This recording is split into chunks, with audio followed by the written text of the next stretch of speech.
Promise TV. Be lifted. Promise TV. Be lifted. Good morning. Well, today in our day's journey, no regular. Kabina murashawa. Zangua. Kabina batambula. Motoka colliding, and at the end of the day, people end up losing their lives. Amachagalero nyagala kubanga kuzamu amanyi mukwano. As you kick off your day, maybe you have an appointment or you have to go somewhere. Njagala bambi wegendereze nnyo owa boda tomugamba nja kusasula zonna zoyagala kasonto mubudde, but life is wealth. And well, awo tugenda kubanga tutandikira amachagalero nga tusetula nembozi eri very interesting. Tumanyi buli kumata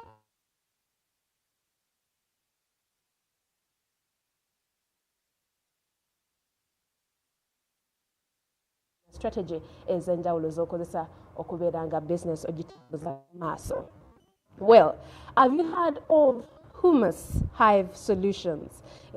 Humus-Hive solutions. Tina omwami bamuyita Moses Keep Kimboy. Erinnya eryo ndowooza oliwulira ligumu era omusajja ono agenda kutubulira. They have very many different renewable energy products, you know, from solar, from cooking energies, from lighting energies. Agenda kuba atubulira. Nze sijjukira gonna semba ndio kozesa amanda. Era wali ninako solar, ninako kino.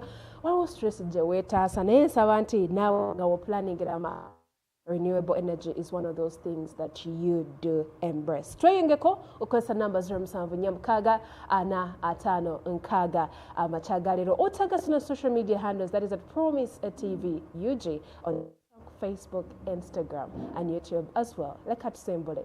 Good morning, Moses. How are you doing? You're well? Very well. What do you do as your hobby? I think I can say my hobby is basically, you know, having a fellowship with ants and getting to see that they do well, and also getting to see that our environment Yes.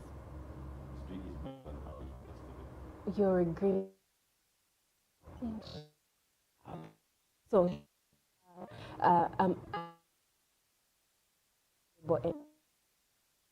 profession that and maybe say that started as a side that from. Yeah, so that's a very interesting question. Yes. My original field of study Yeah. actually did with mass communication and data management. Wow. Now here you are. Yeah. Okay. So basically, how I discovered that I'm a solution-oriented person. Okay. So whenever I would interact with people, whenever I would see plastic bags, I would myself, how can I turn this into something of value? Yes. And that is what most of my friends tell me. They tell me your head runs so fast. Sometimes you need to slow down. So I was like, I abandoned actually my The 9 to 5. for the digital production world. Okay. And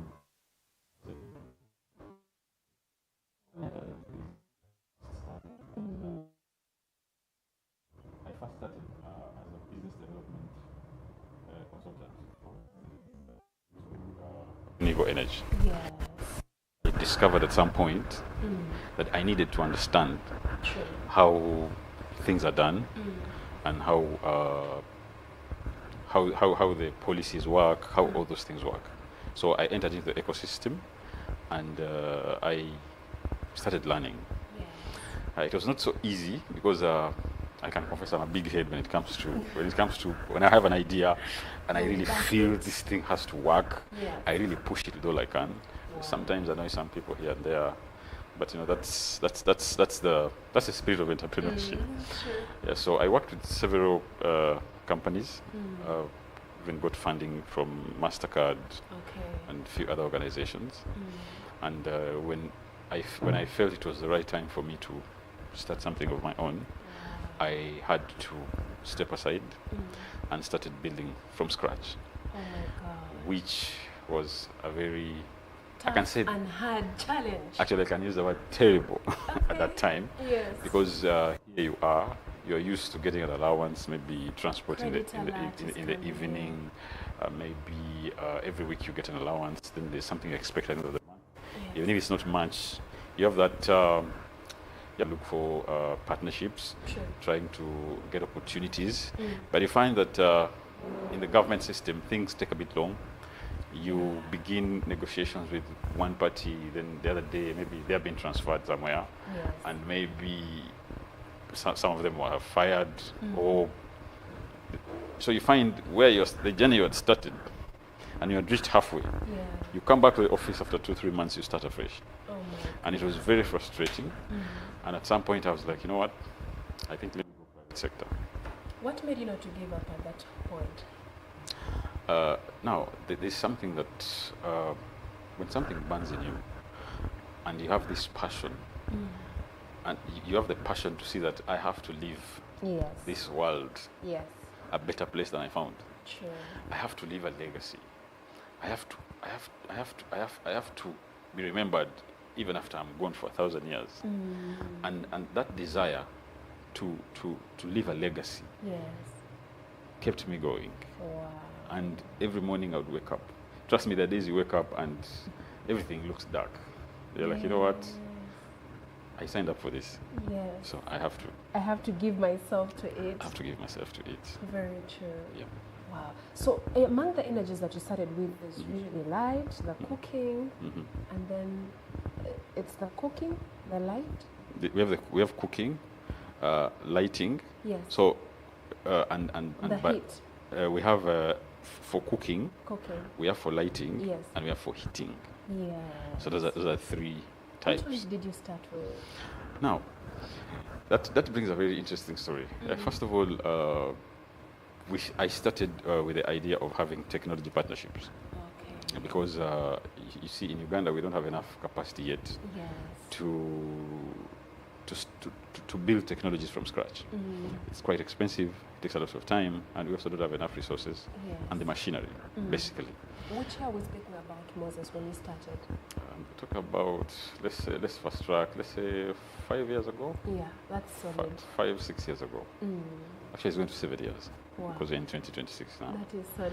So it was very interesting because at first you first have to sell a technology Yes. that you have not personally seen, you're not physically touched, Yeah. but you have watched testimonies from other people from different parts of the world. And the most interesting question was like, so where have you done this? And that is one of the very interesting Ugandan questions. Yes, true. that adds motivation to do better, and also a great pain to an entrepreneur who is just green and starting and thinking like this thing is going to work, people are going to love it. But when you launch into the market, you guys are like, hey, so where is this thing working from? No, live abroad, East Africa. East Africa. Where is it? Uganda. Not yet. Like, I think when you bring it closer, Yeah. and I'm like, you're the guys who needs to do it first, so Yes. so that other people can see. I'm like, I think we can get someone else as a guinea pig. We will join in later. Yes. So how I entered is I started with the heating solution for the markets. You know, the women in the markets have they call it mukene. Mukene, yes. And the other things that need drying in the market. So the first call was to get a technology that uses renewable energy solar, basically to dry for longevity, Yeah. and maybe also fruits. And at that time, people had started drying greens for export and even for local use. Dry local vegetables, kuma wiki, and that's what I basically started with. Wow. Yeah. How did you upgrade from the heating and the lighting? Because many a times entrepreneurs want that abrupt growth and see what they have in their mind is what they're bathing for. So basically, how the growth was gradual, Okay. and it was need based. So when we started, the idea was, yeah, it's good to have to make life easy for the SMEs in the market, and basically SME sole proprietors, and at some point we discovered actually the major need in the market is not for drying. If you see the Ugandan setup of the market, they have kitchens. Actually, up to 3 years ago, the new upgraded markets have cubicles. So they're called kitchens. So we discovered that, and that was by the presidential executive ready markets. And we decided to ride along with that. And we based on the need, and the executive order gave us more wheel. And so we did a survey. We did Soroti. We did a bit of Kalerwe. We've done Hoima. We've done we did this is called Fort Poto. Which of these places are more receptive? Actually, surprisingly, all are actually receptive. Okay. The challenge we had at first was our approach. Okay. Our approach was seeking government partnerships. Oh, yeah. And government partnerships, it takes process. Yeah, it and takes it a long involves time. different stakeholders. And something that you think would work in a month will end up taking 6 months, 8 months. And being renewable energy, some of the legal frameworks and policies had not yet been formulated by then. Oh, yeah. So entering a market where everything is new. And now it's a challenge. For example, the gas, by then, we did have frameworks, and so right now there are bills in progress. We're trying to push bills with our partners in Parliament and all that. So things were a bit tough because it's a new product. Yeah. There's no policy. There are no governmental guidelines to guide on use and safety protocols. So all those things were contributing to the challenges. Yeah. But in terms of reception, telling you picture a local woman who wakes up in the morning, lights her, puts the tea, cooks. Yeah. So if you come, I can take this waste and convert it to gas. It Then doesn't I just first of all, it's like, so how does bring the gas? And then when they learn about the idea, they get excited. Yeah. And they're like, okay, so when can you start? And that's where the problem starts. Because you have solved The awareness is the aware- important. So if the awareness is not well packaged, if the communication is, if the information dissemination is not well packaged, you will find it difficult to penetrate. So that was the first difficulty we faced. It was not about the people we were approaching; it was about us. It was about how we package the information. And then secondly, I'm not very good in the local languages. So that was another challenge I had Yeah, back then. then. But now you are somewhere. Yeah, now I'm somewhere. Okay. I can understand. So by then, you want to approach this woman and tell her how solar is important for heating, and you don't know the words to use because she never went to school, or she finished at maybe P2, P3, and so the problem with reception was how we were packaging our information then. To simplify it to the understanding. So once that was done, the reception was very good, and everyone was willing to jump on board. And that's when we were like, you know what, this approach we have needs to change. So we went back to the drawing board. And so we had two challenges. We were looking at starting with all the technologies, all the solutions at once, as you mentioned. Yes. But we were not in that position. So we tried, but there was a catastrophe. The government was looking at, first of all, rescuing people, and it was a whole confusion. Yeah. And we were like, you know what, I think being part of this confusion is going to cost us more. So we were like, let's first step aside. Let's build from the sides. Let's give it time. Let's give it time and build from the sides. Yes. So that is when I met a few people who are a bit technical, lab technical. Yeah. Few professors from Kabanyoro, Okay. and few other microbiologists who understand the technical part of it, because mine was passion and research. Yes. But when it comes to the technical part of it, I'm not a scientist. Yes. So that was a challenge I had to first overcome. Yeah. So I was like, since the gas is not coming out and the fertilizer, because for us to get the fertilizer, the bioauxiliary, we needed to have a biodigester which had to produce the gas, Yes. and then the residue, which is the bioauxiliary, It's a whole process. is what we were going to use to make the organic fertilizer. Yeah. So our solution was like one stop. So failure of this solution working led to the not getting this other product. So we're like, no, the biodigester business is not working for now. So what do we do? It's like, let's start with the fertilizer. So how do we get the bioauxiliary? So Step by step process, step. evaluating what has failed, Just going fail, back.